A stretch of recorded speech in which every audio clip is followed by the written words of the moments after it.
Drunk and drive చేయొద్దని ఎంత చెప్పినా కొందరైతే అసలే వినరు వాళ్ళ. అందరి లెక్క మనం పట్టుబడతామా? మనల్ని ఎవర్రా ఆపేది అనుకుంటారు. ఇంకొందరైతే ఎంత ఫ్యామిలీ లేడీస్ ఉంటే పోలీసు వాళ్ళు ఆపరన్న కాన్ఫిడెన్స్ తోటి మందు కొట్టి మంచిగా డ్రైవింగ్ చేస్తూ ఉంటారు.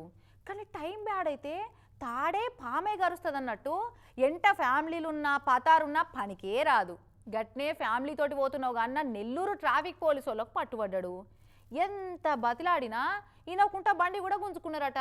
అటు ఇంకా ఏమైందో మరి. మామూలుగా డ్రంక్ అండ్ డ్రైవ్ కేసులలో ఏమన్నా ఫైర్ వీల్ వస్తే లీడర్లు పెద్దగా పట్టించుకోరు. డ్రంక్ అండ్ డ్రైవ్ తప్పే కదా అని వాళ్ళు కూడా ఆలోచిస్తుంటారు.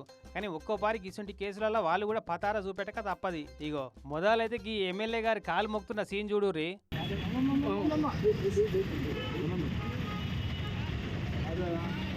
మరి వీళ్ళు ఇట్లా ఎందుకు మొక్కుతున్నారంటే నెల్లూరు జిల్లా వేదాయపాలెం సర్కిల్ ట్రాఫిక్ పోలీసు వాళ్ళు డ్రంక్ అండ్ డ్రైవ్ చెకింగ్ చేస్తున్నారట.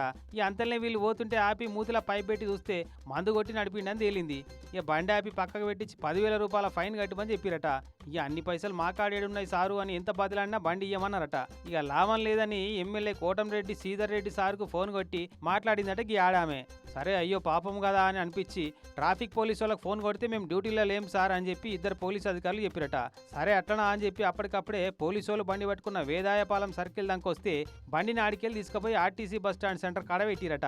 వెంటనే ఫోన్ కొట్టి మాట్లాడండి ఇట్లా. ఫ్యామిలీస్ సత్తాయిస్తే మీరు నాకు అర్థం కావట్లేదు. ఇట్లా చిన్నపిల్లలు ఉన్నారు, వాళ్ళ ఫ్యామిలీ నా మాత్రం మానవత్తలేదు. మీకు మీరేం గవర్నమెంట్ కి మంచి పెద్దవాళ్ళని చూస్తున్నారు, చెడు పెద్దవాళ్ళని చూస్తున్నారా? మరి ఇక ఆడవాళ్ళు ఉన్నారు, చిన్న పోరగాళ్ళు ఉన్నారు, బండి గుంజుకుంటే ఎట్లా పోతారు, ఎటు పోతారు వాళ్ళు? గింతన్న మానవత్వం లేదా అని ఫోన్లో సాఫ్ట్ గా వార్నింగ్ ఇచ్చి నేను ఆర్టీసీ కాడికి వస్తున్నా, మీరు బండి ఇస్తేనే నేను ఇంటికి పోతా అన్నాడు. వాళ్ళన్న కారు ఎక్కించుకొని ఆర్టీసీ కాడికి పోతుందా, మీరు ఆడికి వచ్చి బండి హ్యాండ్ ఓవర్ చేస్తే ఇంటికి పోతాను.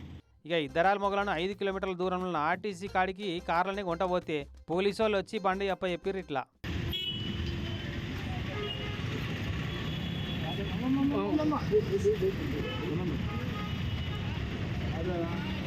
ఇక వాళ్ళు ఎమ్మెల్యే గారి కాలు మొక్కి థ్యాంక్స్ చెప్పారు.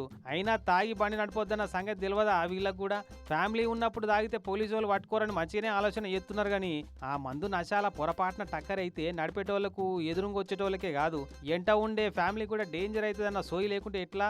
ఏదో ఎమ్మెల్యే సార్ మంచోడు కాబట్టి బండి ఇప్పించింది, కానీ ఇంకోసారి ఇట్లా మందు కొట్టి నడిపేకి అన్నో జరా.